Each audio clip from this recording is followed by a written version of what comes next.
Salut à tous, aujourd'hui on va parler des baby plantes. On m'a demandé de faire une vidéo sur ça justement parce que effectivement les baby plantes ont besoin d'un entretien un petit peu différent des plantes adultes. Donc on va parler de tout ça. Alors déjà, quels sont les avantages d'avoir des baby plantes ou d'acheter directement des baby plantes? Tout simplement, c'est beaucoup moins cher qu'une plante adulte. Pour les gens qui ont très peu de place chez eux, l'avantage c'est que ça reste une plante petite, même si bon finalement elle va finir par grandir, ça prend quand même un peu de temps pour que ça devienne adulte et gros, donc on peut vraiment tabler sur des baby plantes justement quand on n'a pas trop de place chez soi. Et puis c'est surtout aussi le plaisir de les voir grandir. Quand on les voit toutes petites comme ça, quand on les achète et qu'on les voit s'épanouir et devenir adultes, voilà, ça fait toujours plaisir, surtout que bon, c'est aussi une espèce de satisfaction personnelle de se dire j'ai réussi à la faire grandir et à la faire devenir adulte, malgré tous les paramètres qui peuvent lui tomber sur la gueule, comme l'acclimatation, les parasites, les maladies, voilà, tous les changements un peu brutaux, parce que effectivement, oui, les baby plantes sont beaucoup plus fragiles qu'une plante adulte. Les baby plantes, elles sont petites, elles sont fragiles et elles sont sensibles à beaucoup de choses. Donc déjà, où est-ce qu'on va mettre une baby plante? Eh bien, à la lumière directe ou lumière indirecte, mais on va dans tous les cas, et comme dans la plupart des cas, éviter au maximum les rayons du soleil parce que ça n'aime pas ça, bien entendu. Pour qu'une baby plante puisse s'épanouir, on va garder le sol toujours humide, tout simplement pour que la plante ne se dessèche pas. On va repartir un petit peu à l'origine. Les graines, vous connaissez cette boîte. Lorsque la plante est sous forme de graines, on la met dans la sphaigne, dans une boîte hermétique qu'on va ouvrir 1 à 2 fois par jour, histoire de faire passer l'air dedans. Comme vous pouvez le constater, il y a de la condensation, même si ça se voit pas trop à la caméra, et la sphaigne est toujours humide, ça se voit à sa couleur, on peut même le voir en dessous. On a un taux d'humidité qui est limite à 100% quoi, clairement. Les plantes s'épanouissent bien dedans, donc forcément quand on va les sortir, il va y avoir un choc en fait. L'acclimatation c'est un choc pour la plante parce qu'elle passe d'un taux d'humidité à quasi 100% à un taux d'humidité, ici on est à 65%, mais ça reste très peu, donc c'est pour ça qu'elles ont des humidificateurs qui sont pas très loin d'elles, de sorte à faire monter un petit peu plus haut ce taux et que l'acclimatation se passe plutôt pas trop mal. C'est le même cas pour les bulbilles. Ici, on a la boîte à bulbilles, on peut le voir, il y a de la condensation, même la sphaigne, elle redevient vivante tellement c'est humide à l'intérieur. Quand on place les bulbilles, donc ça se voit pas trop, mais là, par exemple, ça c'est une bulbille, ça c'est une bulbille aussi. Tout ça, ça grandit. Là, on en a une qui vient à peine d'éclore, entre guillemets, et ça, c'est des bébés que j'attends, voilà, que le système racinaire soit bien plus développé avant de pouvoir les sortir. Alors, les baby plantes, parce que là, du coup, on arrive au stade de bébé, ici. Comment on gère ça? Donc là, on est d'accord qu'elles sont 100% sphaigne, là ici aussi dans les graines. Avant même de penser à sortir les bulbilles de la boîte, il va falloir regarder si le système racinaire est assez développé pour pouvoir encaisser en fait l'acclimatation tout simplement de la plante lorsqu'elle va être sortie.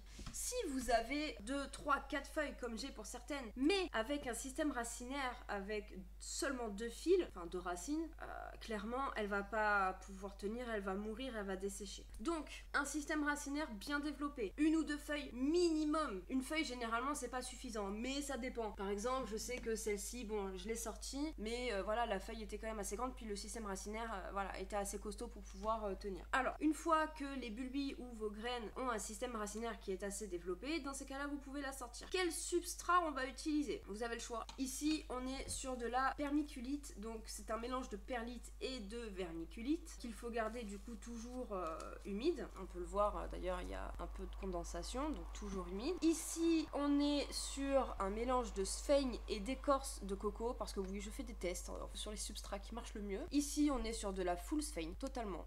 Voilà, 100% sphaigne. Et d'ailleurs sur les autres, on est sur ça. Parce que je veux voir si quand les racines vont aller dans la terre et qu'après la plante va être transférée vers un pot définitif, est-ce que l'acclimatation, ou du moins le transfert vers le substrat définitif, donc la terre, va être plus facile. Maintenant, je sais aussi que le fait de garder de la sphaigne humide sur de la terre comme ça, c'est extrêmement mauvais. Pourquoi? Parce que ça peut vraiment faire pourrir les racines. Mais je teste, on verra. Et comme ça, je pourrais vous donner des nouvelles. Donc, ce qu'il y a de très sûr, full sphaigne, ça marche. Permiculite, ça marche. Et le mélange écorce de coco et sphaigne, ça marche aussi. Le mélange terre-sphaigne, Je sais pas encore, on va voir. Avant qu'un bébé devienne adulte, il faut compter genre dans les 2 ans en fait, à peu près. Il faut compter 2 ans avant que la plante devienne adulte. Donc il y a le temps. Avant ce stade de maturité, il va falloir la rempoter régulièrement tout le long de son stade de croissance. Environ tous les 3-4 mois je dirais. Les racines elles ont besoin de place pour se développer, donc voilà, il faut rempoter régulièrement. Là on peut le voir, c'est vraiment pas nécessaire parce que c'est des bébés qui sont tout récents, donc j'ai pas encore besoin de les rempoter. Quand je commencerai à avoir des racines un peu tout le long du pot, enfin du gobelet, oui là je commencerai à rempoter, mais c'est pas le cas, pas besoin. S'il y a encore de la place dans votre pot, il n'y a pas besoin de rempoter. En ce qui concerne l'engrais, on ne met pas d'engrais dans les bébés.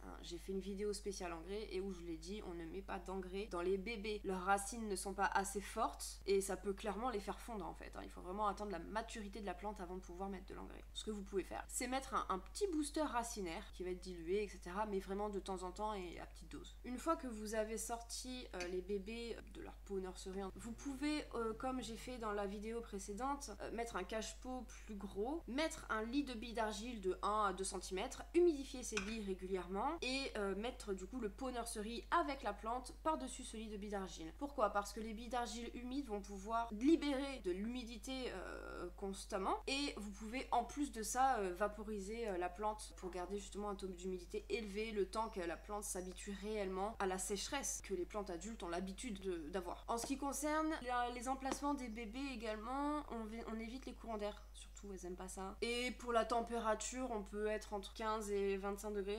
Ne descendez pas en dessous parce que même les plantes adultes d'ailleurs elles aiment pas trop être en dessous des 15 degrés. En ce qui concerne le rempotage, très important, je vous ai dit qu'il fallait le faire très régulièrement. N'essayez pas de brûler les étapes en mettant un pot gigantesque pour une plante qui fait cette taille là. Par exemple, vous mettez un pot qui est trop gros, elle va se noyer en fait dedans parce que les racines sont pas très grosses, donc il va y avoir énormément de terre, la terre va mettre du coup beaucoup de temps à sécher et c'est surtout que les racines ne vont pas pouvoir boire tout ça, donc elle va pourrir. C'est la finalité d'avoir un pot trop gros, même si votre terreau il est bien drainé, que c'est un mélange intermédiaire pour harasser, si vous mettez un pot qui est beaucoup trop grand pour votre plante et votre système racinaire, elle va mourir, elle va pourrir. C'est le même cas d'ailleurs pour les adultes, c'est pour ça qu'on préconise généralement de mettre un pot qui fait 2 cm de diamètre en plus du précédent. C'est amplement suffisant. Afin de faire grandir vos bébés dans de bonnes conditions, si jamais vous n'avez pas assez de lumière, vous pouvez investir dans ce genre de lampe là. Franchement, moi j'ai payé ça genre, je sais pas, 25 € sur AliExpress. Ça marche super bien, il y a plusieurs modes,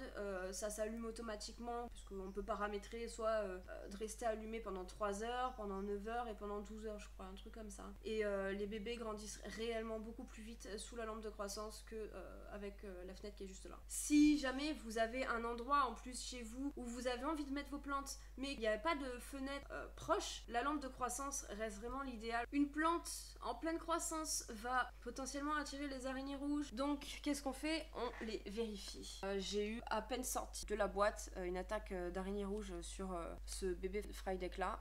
On peut le voir pas totalement repris depuis, mais j'ai réussi à sauver le bébé. Il y a qui aussi? Il y a elle qui avait pris cher d'ailleurs. On peut le voir, il y a plein de petits points sur la feuille et ce sont les dégâts des araignées rouges. J'ai réussi aussi à la sauver, bon non sans dommage. Et après il y a ce genre de choses qui cassent les couilles et je ne sais pas de quoi ça vient, la feuille. Je pense qu'elle a trop d'humidité, j'ai trop arrosé, voilà.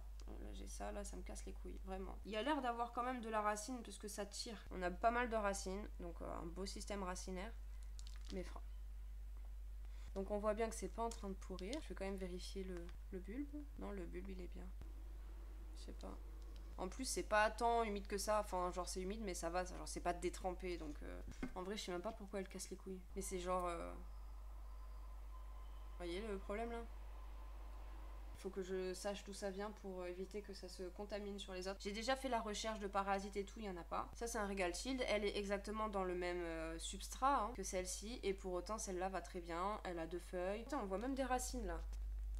Il y en a là, il y en a là. Donc non, ça pousse bien apparemment dans ce substrat là. Bref, voilà, j'ai encore des expérimentations à faire sur les bébés afin d'être vraiment au point dessus. Bon, je pense que j'ai fait un petit peu le tour, l'entretien, voilà, on nettoie les feuilles aussi de temps en temps. Si jamais dans votre coin un bébé, il y en a une qui commence à avoir par exemple des petites toiles d'araignée ou des conneries comme ça, vous passez tout le monde à l'eau. Mais vraiment, genre vous nettoyez tout le monde. Juste avec de l'eau, c'est tout.